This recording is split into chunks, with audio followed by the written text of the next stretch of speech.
Time being 7 o'clock, I'll call Monday, May 10th, 2021 meeting of the Oxford Planning Board to order. First, I'll read the remote access statement. Pursuant to Governor Baker's March 12th, 2020 order suspending certain provisions of the open meeting law, General Law, Chapter 30A, Section 18, and the Governor's March 15th, 2020 order concerning imposition on strict limitations on the number of people which that may gather in one place. Meetings of the town of Oxford will be conducted via remote participation to the greatest extent possible. We will strive to provide access to such meetings via a link to call in or other similar option. In the event we are unable to accommodate the same despite best efforts, we will post recorded sessions to the meeting as soon as possible following the same. No in-person attendance of members of the public will be permitted, but every effort will be made to ensure that the public can adequately access the proceedings. And I will now call for a roll call of planning board members. My name is Richard Scolas. I'm here. Jeff Stafford, I'm here. Greg Holmberg here. Roger McCarthy here. Christine. Chris Bird here. Okay, we've got 5 members here, 2 absent tonight. First item on the agenda, plans not requiring subdivision approval. I'll turn that over to our subcommittee chairman, Jeffrey Stafford. Thank you. The applicant, this is Burton Engineering. The mailing address is 39 Elm Street, Suite number 2, Southbridge, Mass. Property owner is Kevin and Elizabeth M. Duchamp, trustees of the Southbridge Road North Oxford Trust. Property information is assessors map number 8, parcel A05. Zoning district is GB. And the proposed number of lots is going to be 3. And I believe we have the engineer here. If you just want to give us a quick little synopsis of what you're going to be doing. Looks pretty straightforward. You're just dividing up this area into 3 lots. You have plenty of frontage. There's existing buildings on there. Steve Peichel for the applicant, Burton Engineering. It's very straightforward, folks. What we have is formally just one parcel of land, approximately 3 acres. And the applicant would like to preserve at their business address to, if you're looking at the plan, facing the property to your left, on or about 1 acre, and wants to preserve that for their own business. And then the adjacent parcel would be the parcel containing the metal steel building that they would also like to prepare as lot number 2 on or about a half an acre. And then the balance of the parcel would be sold as lot 3, which is approximately, again, 1/2 acre, all meeting the appropriate frontage. Well, I guess you guys would decide that, but they certainly meet the metrics in terms of side yards, rear yards, and front yards.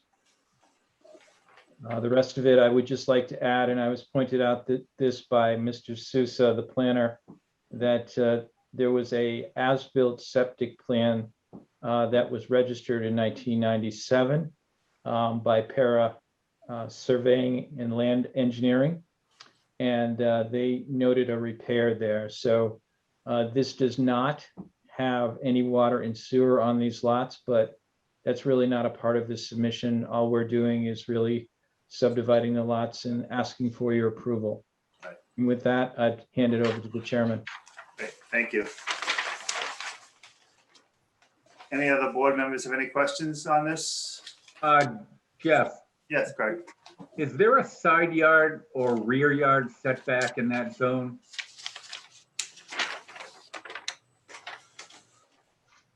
Building setback, yeah.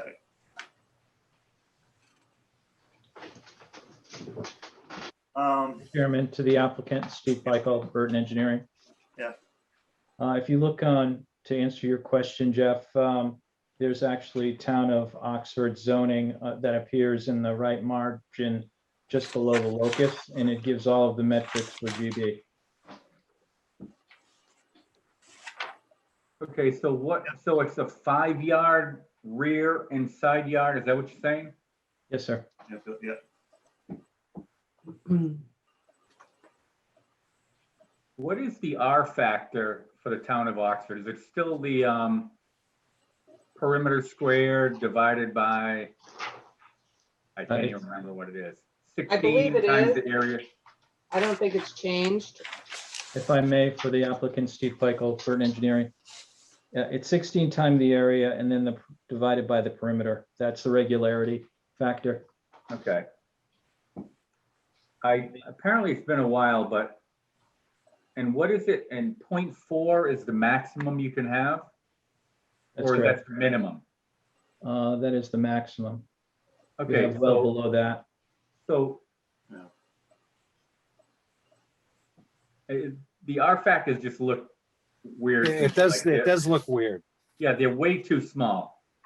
Yeah, there's something think- wrong with the I decimal. think you're not supposed to have anything below 0.4.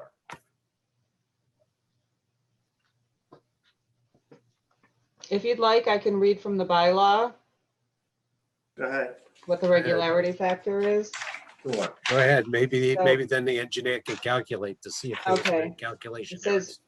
No building permit or certificate of occupancy shall be issued for any new construction on a lot which has a regularity factor of less than 0.40. The regularity factor shall be determined by the formula 16A. And then there's a forward slash, P Yeah, divided by, squared, Perimeter squared, yeah. perimeter squared. So obviously that R factor on the plan is not correct. I actually put this in a spreadsheet and did the calculation, so I'm not sure. it doesn't affect us approving your No, it's, your subdivision, but it will, when you bring that to the building inspector, he's gonna look at that and say your R factors are too small. If you ever went for a building permit. and in this case, there's 2 existing buildings on the lots already. And it's only one, and we're not saying it's a buildable lot or a usable lot at all anyways, we're just, Just for your point of information, the lot number 2, I don't believe the Ducharmes want to sell. They're just subdividing it because they want to keep it whole. Right. Lot So- 3, I believe, is what they want to sell. So did you say that there is a septic system on the property? Yeah, there was a recording, and again, Tony can speak to this. There's an as-built plan that was recorded by the Oxford Board of Health in 1997. Maybe you have that there, Tony? There you go. Yes, this is the plan that we have on file and checked with the Board of Health. This is the most current plan they have. And existing building, far corner on Route 20. And existing septic tank was located in the back.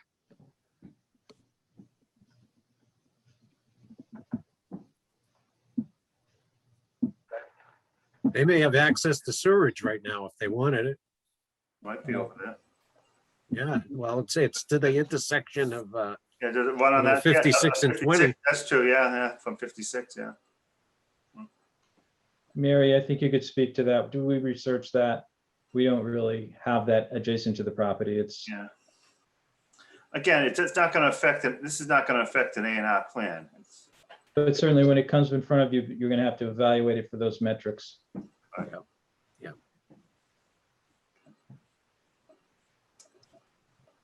Anyone else have any quick questions? no, I'll make a motion that we approve this as a plan not requiring subdivision approval. Is there a second? Second.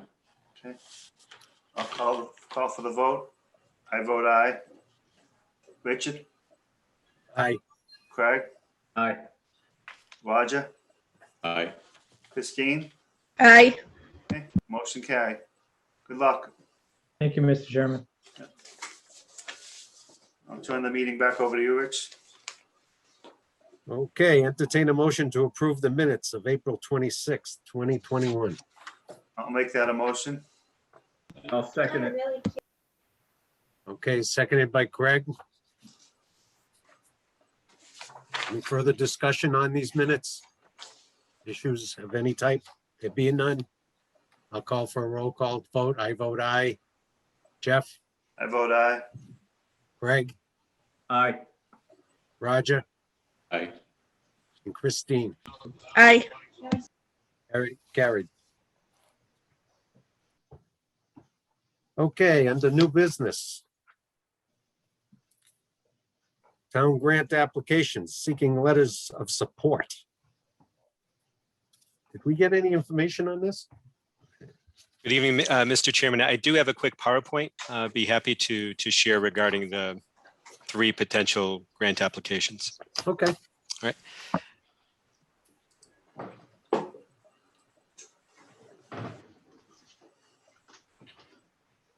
Okay, can everyone see the PowerPoint? Yep. Okay, great. So here we are in the month of May. Next month, the plan is to apply for 3 different grants, 3 different state grants, briefly go over them and their purposes and so on. First grant is the MVP Planning Grant. This program provides support to cities and towns to begin the process of planning for climate change resiliency. And in this presentation, I'll show some examples of how the grant has been used. But step 1 is for cities and towns to apply for this planning grant to be designated as an MVP community.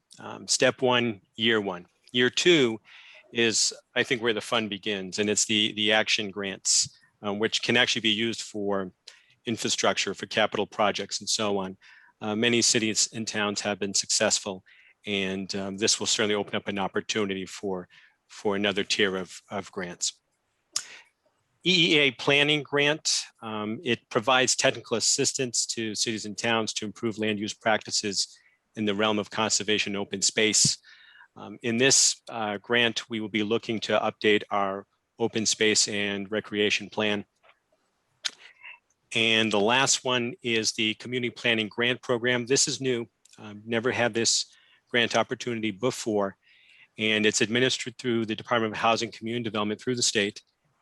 And community planning grants may be used for a variety of activities related to land use.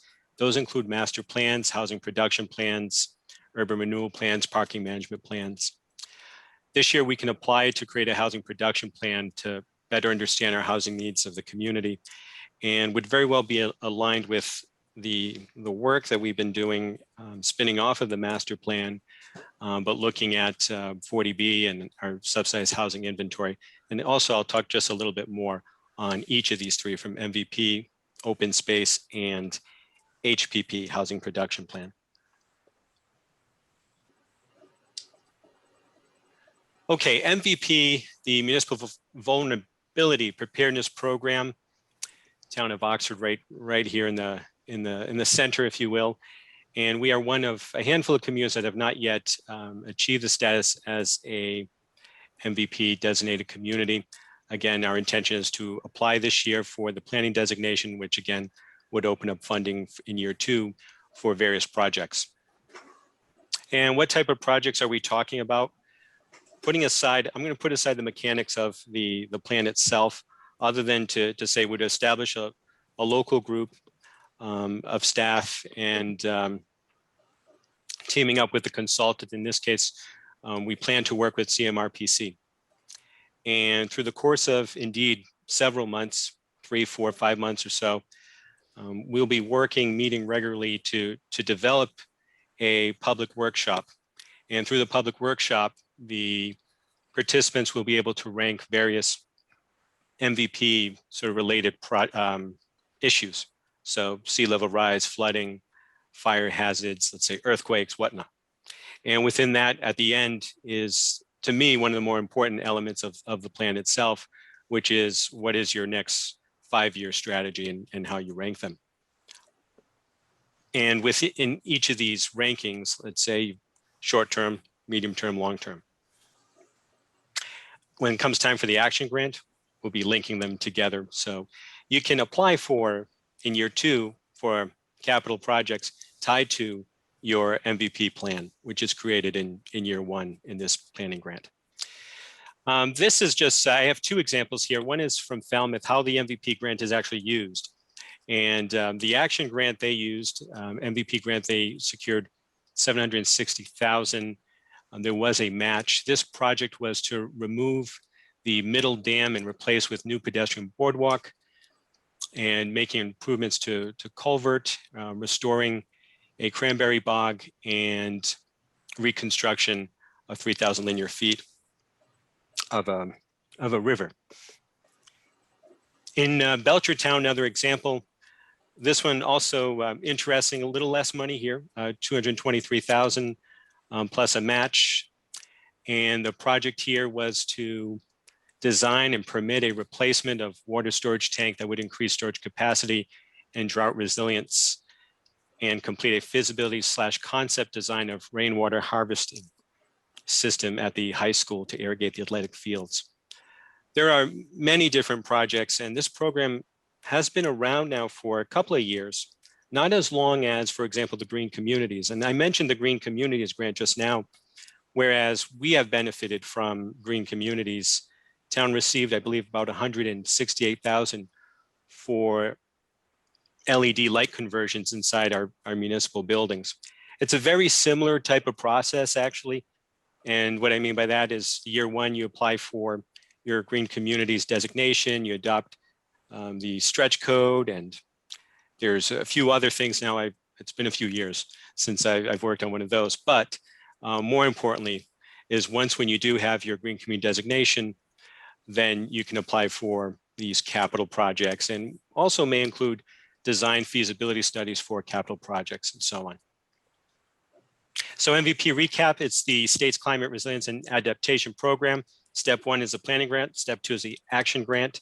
The planning grant itself consists of public listening session and leading to a report with findings, with recommendations, right, over the next few years.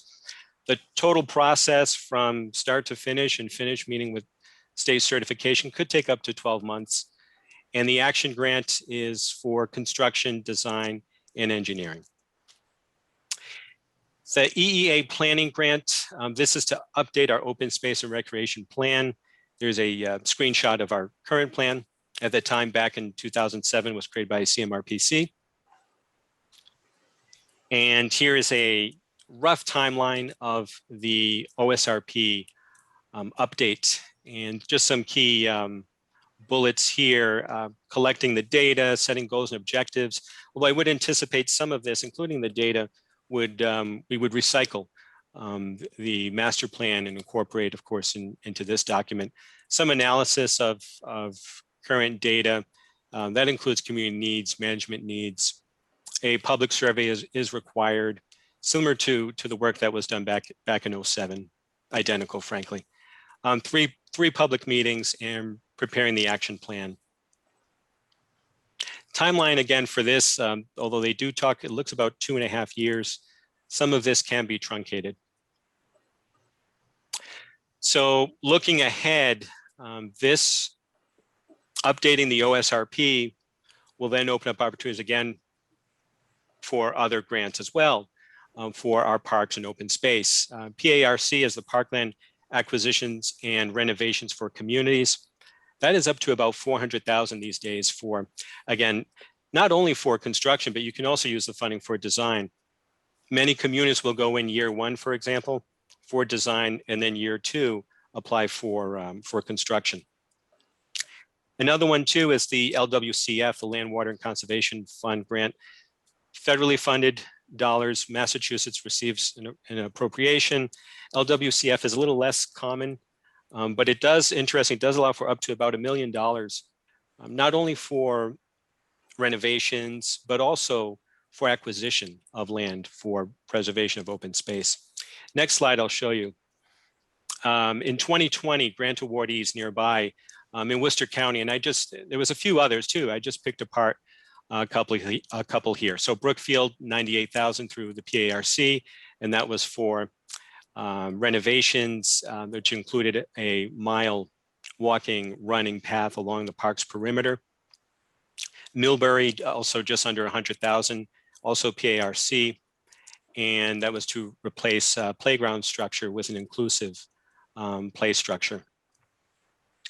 And the last one is a LWCF, 61,000 in Lancaster, and that was for the Town Forest Acquisition Project. And so with that, the intention would be to apply again for the EEA's planning grant for updating our OSRP. The new grant, the Community Planning Grant, is administered through Department of Housing and Community Development. And our goal here would be, whereas we have a master plan in place, one of the natural steps of planning would be to create a housing production plan. Let me explain just a couple of reasons why we would entertain that. So having a HPP, housing production plan, in place does help communities meet the state mandate requiring that 10% be set aside for affordable housing. And that is set, this plan is set through numerical goals for annual housing production of affordable units. So if a town puts aside, a municipality puts aside, let's say 0.5%. So SHI is about our subsidized housing inventory, year-round housing stock, which we're at about 5,500. Our affordable units, our affordable list is roughly about 400 or 500 units. So long as we're making increment with an approved HPP, so long as we're making incremental progress through the plan, and that is a percentage as a numeric goal of 0.5% per year, a town, a city has the ability to override a 40B project if it wishes to do so. Now, I jumped right to the second bullet, but certainly the first bullet, influence of type, amount, and location of housing within the HPP plan, series of maps, series of priorities, series of policy recommendations, which I'll show in another slide. And I just mentioned about 40B development, possibly prevent unwanted 40B development through a certified housing production plan in favor of residential developments that comply with local zoning. So HPP is one of the tools we can use for reviewing, if you will, 40B projects. What does a plan consist of? Data, assessment of housing need and demand based on current data, population and development trends and regional growth factors, limitations such as environmental constraints, so an analysis of development constraints, locations, identification of specific sites for housing goals, including an annual numeric housing production target. That's what I just talked about in the previous slide. And strategies, so whether it be policy recommendations, capital recommendations. Here is an example from the town of Auburn, and actually of all of our abutters, they have a current HPP in place. The only abutter that has a housing production plan in place. Theirs was done in 2017. I took a screenshot of the summary of housing strategies, which I think is some of the most important, the most important piece, in my humble opinion, of the housing production plan to begin with. And here's just an example of a breakdown of some of their strategies. So capacity building strategies, zoning strategies, placing in time frame in 1 to 2 years versus 3 to 5 years, responsible parties. This should look very similar to any other plan we've done in the past, including our master plan, follow a very similar footprint. Other strategies as well, development strategies and preservation strategies. So with that, Mr. Chairman, let me just stop the screen here. Those are the three projects, 3 grants we wish to apply for. And at this time, we just respectfully request the planning board's support. And if the planning board wishes to support these, we would provide as customary a letter of support, which we'll prepare to you, Mr. Chairman, for your signature. We will also be going to other boards as well, as applicable for some of these other grant applications too. Mr. Chairman, that's all that I have. Okay. Well, Tony, you're making yourself known to us in particular as looking ahead and visionary, because this is stuff we haven't dealt with in years because we haven't had a planning director of town engineer working with us or anything like that. So I look at those as admirable things to accomplish. And hey, I'll entertain a motion to support all these initiatives presented tonight. I'll make that a motion. I'll second it. Seconded by Christine. Okay, any further discussion? I mean, this is long-term stuff. I mean, this is stuff we've got to start and we're going to have to work at it meeting by meeting. But at least right now we can let it be known that we support these grant applications. Okay, so there be no other discussion. Call for a vote. I vote yes. Jeff, I vote yes. Greg, Yes. Roger, Yes. Christine, Yes. okay, Carrie. Thank you. Was that your whole report, Tony, or you got more to add? No, that was pretty much it. I'll just mention there is a public meeting coming up, which we sent out the information later this week regarding the Route 20 project. Oh, And although I will say I don't believe the Zoom link was provided, and we went on the website today as well. It appears as though they would provide the link on the day of the meeting. So when we do have that, we'll share it with everyone. Thanks, Tony. Okay, that's all. All right. Anyone else want to have anything to add to the meeting? Okay, well, we don't. Christine, what do you say? I'd like to make a motion to adjourn. I'll second that. Second Thank by you, Jeff. You're welcome, Christine. We need a little prompt. Okay.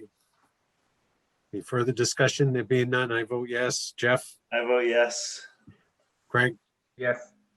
Roger, Yes. Christine. I vote yes. All right, well, thank you. I'm glad we had a quorum and we could get through the stuff we had on today's agenda. Thank you, Richard. Take Thank you care. very much. Thank you. Good night. Thank you. Good night.